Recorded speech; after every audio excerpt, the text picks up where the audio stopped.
Welcome to behind knobs. இன்னைக்கு நம்ம சேனல்ல மருத்துவ குணங்கள் நிறைந்த கோவக்காய் வச்சு ஒரு சைட் டிஷ் செஞ்சு காட்ட போறேன். அதுக்கு முன்னாடி சேனலை சப்ஸ்கிரைப் பண்ணலனா சப்ஸ்கிரைப் பண்ணிக்கோங்க. பக்கத்துல இருக்க பெல் பட்டனையும் கிளிக் பண்ணிக்கோங்க. இப்போ நம்ம கோவக்காய் பொரியல் தான் செய்ய போகிறோம். அதுக்கு நான் ஃபஸ்ட்டு 1/2 kg கோவக்காய் எடுத்துக்கிறேன்.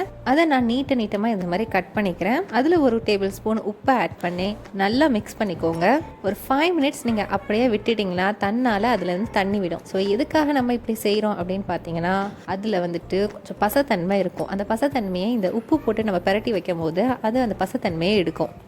இப்போ கொஞ்சம் நேரம் நம்ம ஊற விட்டுட்டோம். இப்போ பாருங்கள், அதுலேருந்து தண்ணி விட்டுருக்கோம். ஸோ அதுலேருந்து தண்ணி விட்டது எல்லாத்தையும் நல்லா புழிஞ்சு எடுத்துக்கிறேன்னா தண்ணி இல்லாமல் எடுத்து வச்சுக்கோங்க.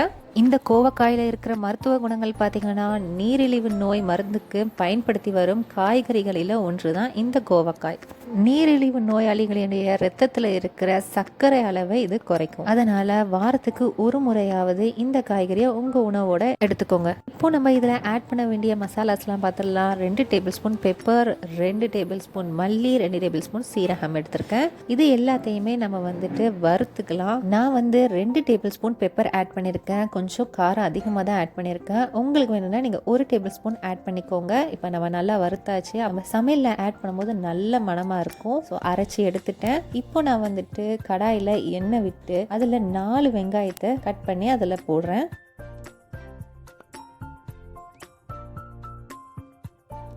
அது கூடவே நான் கருவேப்பிலையும் கொஞ்சம் ஆட் பண்ணிக்கிறேன். நல்லா வெங்காயம் வதங்கணும். இப்போது வெங்காயம் நல்லா வதங்கிருச்சு. இதில் நம்ம வந்துட்டு கோவக்காவை ஆட் பண்ணிடலாம். கோவக்காயில் பாக்டீரியா, நோய் எதிர்ப்பு தன்மை இருக்கிறதுனால அதை ஆயுர்வேத மருந்துக்கு பயன்படுத்துகிறாங்க. வயிற்றுப்புண் இருக்கிறவங்க, வாய்ப்புண், வயிற்றுக்கிருமி இருக்கிறவங்க கோவக்காயை கண்டிப்பாக எடுத்துக்கோங்க.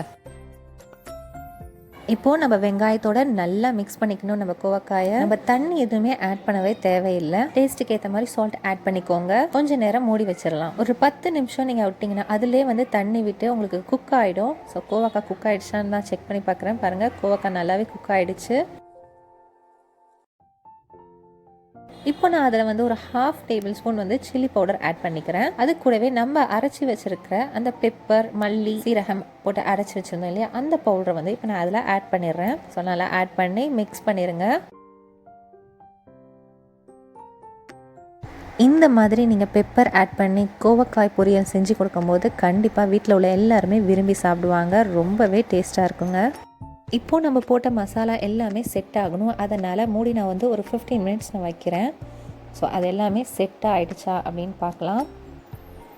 ஸோ பாருங்கள், அதிலே நம்ம சொன்ன மாதிரி தண்ணி விட்டு நல்லா மசாலாஸ் எல்லாமே செட் ஆகிடுச்சு. நம்மளுடைய மசாலா வாசனை எல்லாம் போகணும். ஸோ ரொம்ப நல்லாவே வந்திருக்கு. பாருங்கள், நம்மளுடைய கோவக்காய் ஃப்ரை ரொம்பவே டேஸ்ட்டாக வந்திருக்கு. நீங்களும் ட்ரை பண்ணி பார்த்துட்டு எப்படி இருந்துச்சு அப்படின்னு எங்களுடைய கமெண்ட் பாக்ஸில் ஷேர் பண்ணுங்கள். மறக்காமல் எங்கள் சேனலை சப்ஸ்கிரைப் பண்ணிடுங்க. உங்கள் ஃப்ரெண்ட்ஸுக்கும் ஷேர் பண்ணுங்கள். தேங்க்யூ, பாய்.